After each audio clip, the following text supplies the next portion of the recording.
నమస్తే. ఎందరో మహానుభావులు కొందరికి వందనాలు అన్న విధంగా సనాతన ధర్మం గురించి గతంలో ఎంతోమంది పండితులు, పామరులు హితోధికంగా పనిచేసి ఉంటారు. కానీ మన అన్న పవన్ కళ్యాణ్ మాదిరిగా చిత్తశుద్ధితో పనిచేసేవారు చాలా అరుదు. అలాంటి మహానుభావుల్ని వేళ్ళ మీద లెక్క పెట్టవచ్చు. అలాంటి పవన్ కళ్యాణ్ గురించి నాకు ఒక పాట రాయాలనిపించింది. అదే పాట పాడాలనిపించింది. కాకపోతే ఈ పాటను నేనే రాశానని, నాదే ఈ పాటని చెప్పుకోవడం లేదు. గతంలో నేను దేవునిపై భక్తితో పాడిన పాటే. కానీ ఇప్పుడు పవన్ కళ్యాణ్ వంటి సనాతన సారథిని చూశాక కొత్తగా ఆశువుగా వచ్చిన పదాలను పేర్చి పాడుతున్నా. మీకు కూడా తప్పకుండా నచ్చుతుంది. నచ్చితే గనక లైక్ చేసి షేర్ చేయండి. మనోహరం మహావరం పవను ఉపన్యాసము, మనోహరం మహావరం పవను ఉపన్యాసము, మరలరాదు మరువరాదు మనకి అవకాశము, మనోహరం మహావరం పవను ఉపన్యాసము. లడ్డూపై పవను ఉపన్యించుచుండగా, లడ్డూపై పవను ఉపన్యించుచుండగా, వినిన చెవులు నిండుగా వినని చెవులు దండగా, వినిన చెవులు నిండుగా వినని చెవులు దండగా, మనోహరం మహావరం పవను ఉపన్యాసము, మనోహరం మహావరం పవను ఉపన్యాసము.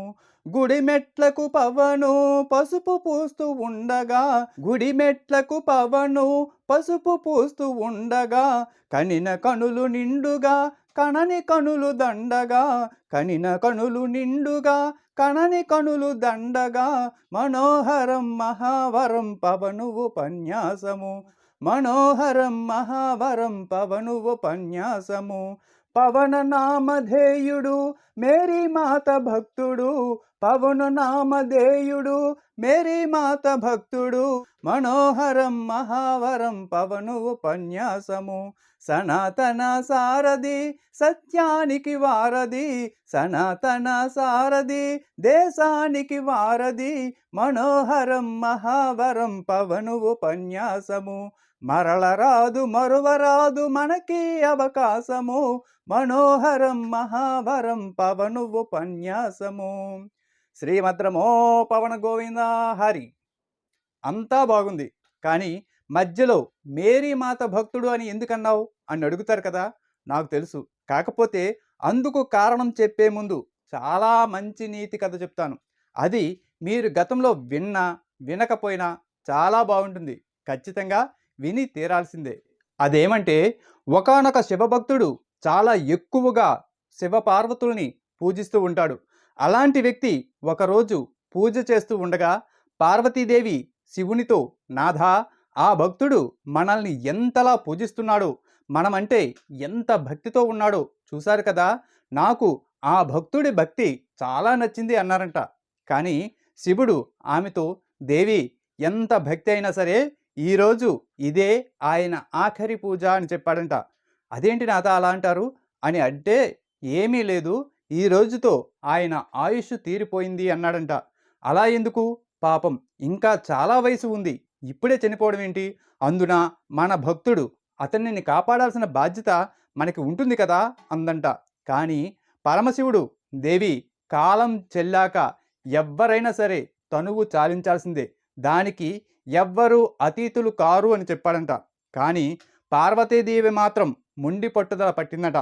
ఎలాగైనా సరే అతను చనిపోకుండా చూడాలి అని చెప్పిందట. దానికి పరమశివుడు, ఎలా అయినా సరే అతనికి చావు తప్పదు, దానిని మనం తప్పించలేము, కాకపోతే నీ కోరిక మన్నించి ఒక పని చేద్దాం అన్నారంట. అదేమంటే, చనిపోయేటప్పుడు కష్టం కలిగినప్పుడు ఎవ్వరైనా సరే అబ్బా అని కానీ అమ్మా అని కానీ అంటారు.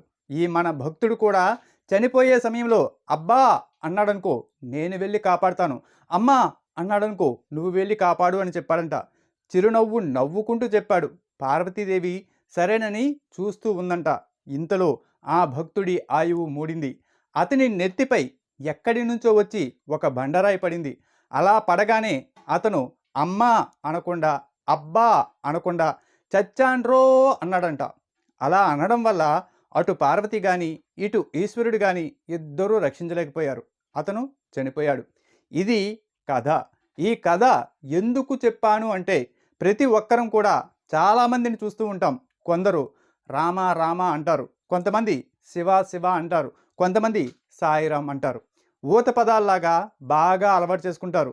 మీరు ఏం చెప్పినా ఏం చేసినా వారి నోటి నుండి అదే పదం వస్తుంది. ఎందుకంటే కష్టం వచ్చినప్పుడు లేదా చనిపోయే క్షణంలో కూడా అదే పదం నోటి నుంచి రావడం కోసం అలా అంటారు. అలా ఆ పేరు గుర్తొస్తే ఆ దేవుడు మన బాధ్యత తీసుకుంటాడు అని భావిస్తారు. మనుషులకు కూడా దేవుడు పేర్లు పెట్టేది ఇందుకే. ఉదాహరణకి కొడుకు పేరు శివ అనుకోండి, ఆయనకి చనిపోయే పరిస్థితిలో శివ అని పిలిస్తే కొడుకు కాకుండా దేవుడు కూడా పలుకుతాడనమాట. మనుషులకు దేవుడి పేర్లు పెట్టడం కూడా ఇదే ఉద్దేశంతో పెడతారు. కనీసం దేవుడి మీద భక్తితో కాకపోయినా మనం ఇష్టం ఉన్న వారి మీద ప్రేమతో అయినా దేవుని పేరు పిలుస్తామని. మరి ఇంత అర్థం పరమార్థం ఉన్న మన సనాతన ధర్మంతో నాతో పాటు ఉన్న మీరంతా కూడా బాగా ఆలోచించి చెప్పండి.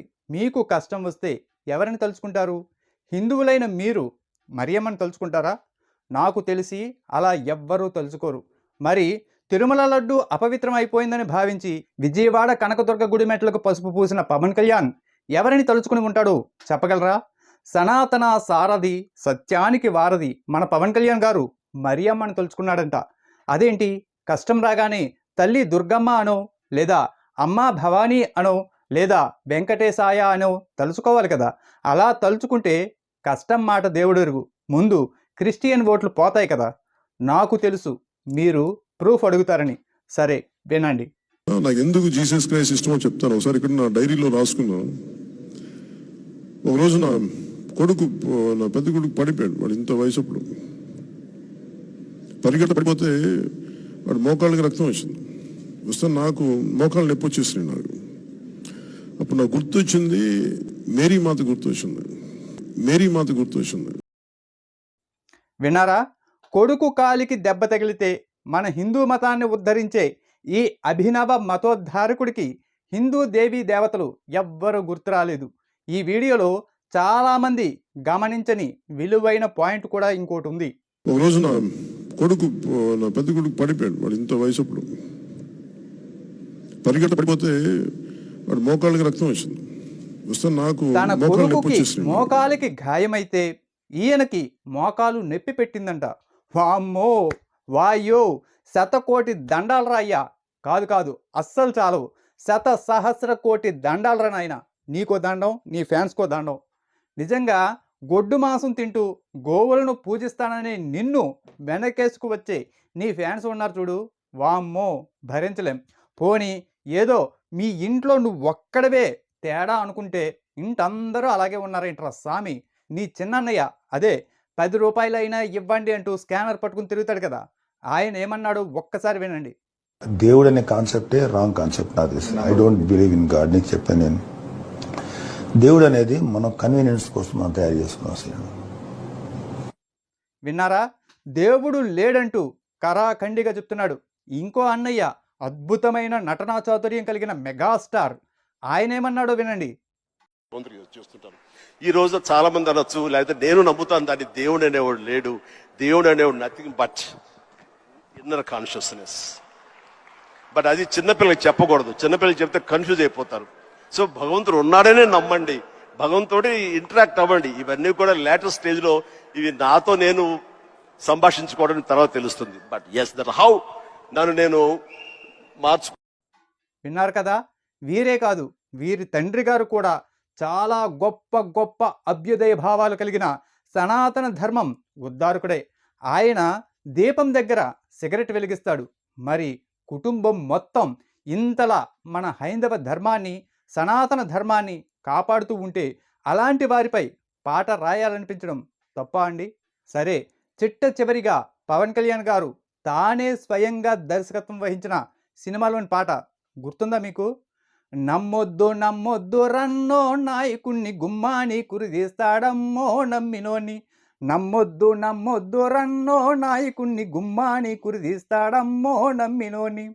తన బతుకులో వెలుగు కొరకు నాయకుడు మన దీపాలార్పేస్తాడమ్మో నాయకుడు. తన బతుకులో వెలుగు కొరకు నాయకుడు మన దీపాలార్పేస్తాడమ్మో నాయకుడు. మా దేవుడు గొప్ప అంటాడమ్మో నాయకుడు, మా ధర్మం బేష్ అంటాడమ్మో నాయకుడు, మా గుడిలో ముక్కంటాడమ్మో నాయకుడు, మా ప్రార్థన చెయ్యంటాడమ్మో నాయకుడు. దేవుళ్ళన్నడ్డంగా పెట్టి నాయకుడు దేవునిలా దోచేస్తాడమ్మో నాయకుడు. దేవుళ్ళన్నడ్డంగా పెట్టి నాయకుడు దేవునిలా దోచేస్తాడమ్మో నాయకుడు. అధికారం తన పదవి కొరకు నాయకుడు మత కలహం అంటేస్తాడమ్మో నాయకుడు. అధికారం తన పదవి కొరకు నాయకుడు మత కలహం అంటేస్తాడమ్మో నాయకుడు. మత కలహం అంటేస్తాడమ్మో నాయకుడు. మత కలహం అంటేస్తాడమ్మో నాయకుడు. మత కలహం అంటేస్తాడమ్మో నాయకుడు. ఈ వీడియో కనుక మీకు నచ్చినట్లయితే తప్పనిసరిగా లైక్ చేయండి, మీ అభిప్రాయాన్ని కామెంట్ చేయండి, వీలైనంత ఎక్కువ మందికి షేర్ చేయండి. మన ఛానల్ని మీరు ఇంతవరకు సబ్స్క్రైబ్ చేయకపోతే దయచేసి వెంటనే సబ్స్క్రైబ్ చేసుకోండి. మీ ప్రోత్సాహం ఉంటే మరిన్ని మంచి వీడియోలతో మీ ముందుకు వస్తాను. Thank you so much. నేను మీ నాగేష్ గంగుల. Thank you.